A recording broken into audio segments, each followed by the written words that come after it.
नमस्कार दोस्तों, मैं हूं राजेंद्र और आपका स्वागत है राजेंद्र स्पीक्स में।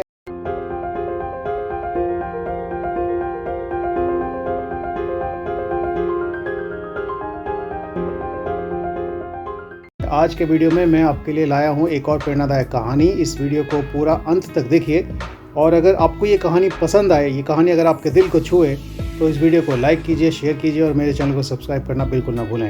तो चलिए दोस्तों, शुरू करते हैं आज की कहानी। कहानी का शीर्षक है भूलने वाली दवाई। तो कहानी इस प्रकार है। मेरी एक दवा की दुकान थी और उस दुकान पर काफ़ी भीड़ थी। मैं ग्राहकों को दवाई दे रहा था। दुकान से थोड़ी दूर पेड़ के नीचे वो बुजुर्ग औरत खड़ी थी।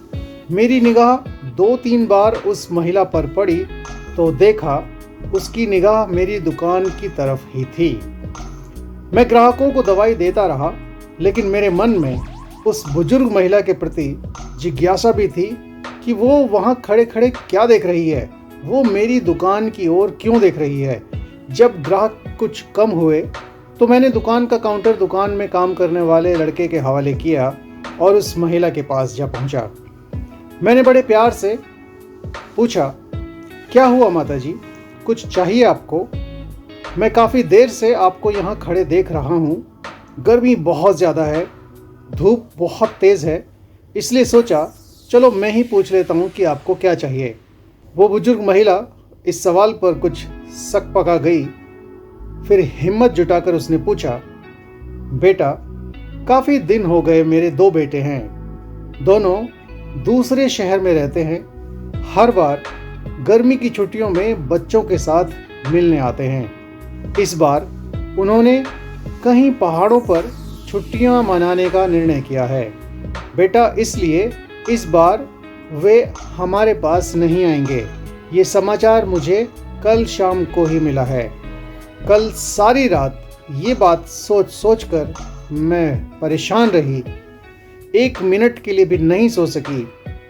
आज सोचा कि तुम्हारी दुकान से दवाई ले लूँगी, लेकिन दुकान पर भीड़ देखकर यहीं खड़ी हो गई और सोचा जब कोई नहीं होगा तब तुमसे दवा के बारे में पूछूंगी।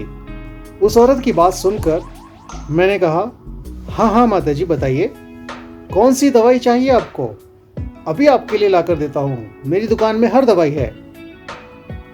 महिला बोली, बेटा, कोई बच्चों को भूलने की दवाई है क्या? अगर है तो लाके दे दे बेटा, भगवान तुम्हारा भला करेगा। इसके आगे के शब्द सुनने की मेरी हिम्मत न रही, मेरे कान सुन्न हो गए। मैं चौंक गया, भौंचक्का रह गया। मैं उसकी बातों का बिना कुछ जवाब दिए चुपचाप दुकान की ओर लौट आया, क्योंकि वो उस बुजुर्ग महिला की दवा उसके बेटों के पास थी, जो शायद विश्व में किसी भी मेडिकल स्टोर पर नहीं मिलेगी। अब मैं काउंटर के पीछे खड़ा था। मन में विचारों की आंधी चल रही थी, लेकिन मैं उस पेड़ के नीचे खड़ी उस माँ से नजरें भी नहीं मिला पा रहा था। मेरी भरी दुकान भी उस महिला के लिए खाली थी। मैं कितना असहाय महसूस कर रहा था। मैं जानता था, या मेरा भगवान जानता था, कि मैं उसकी कोई मदद नहीं कर सकता हूँ। दोस्तों, अब जब भी अपने शहर में मैं ये सुनता हूँ कि इस बार गर्मी की छुट्टियों में हम गाँव न जाकर कहीं और घूमने जा रहे हैं, तो पेड़ के नीचे खड़ी उस महिला, उस माता जी की वेदना मुझे अंदर तक झंझोड़ देती है और मुझे याद आती है उस माँ की पीड़ा कि उसके बच्चे उससे मिलने नहीं आए और गर्मी की छुट्टियों में कहीं और घूमने चले गए। तो दोस्तों, ये कहानी संसार में माँ की प्रेरणा का एहसास कराती है और हमें ये याद दिलाती है कि ज़िंदगी में आप कहीं भी जाएं, कुछ भी करें, लेकिन अपने माता पिता का साथ कभी ना छोड़ें।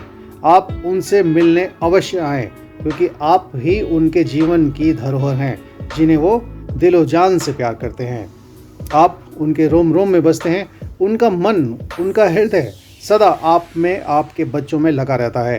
तो अपने माता पिता को कभी अकेला ना छोड़ें, उनसे लगातार संपर्क बनाए रखें और उनसे मिलने भी जाएं। अगर आप दूर रहते हैं, अगर साथ में रहते हैं तो बहुत अच्छी बात है। तो दोस्तों, वो परमात्मा है जो हम सब की माँ है, हम सब उनकी संतान हैं, इस संसार के समस्त प्राणी उनकी संतान हैं।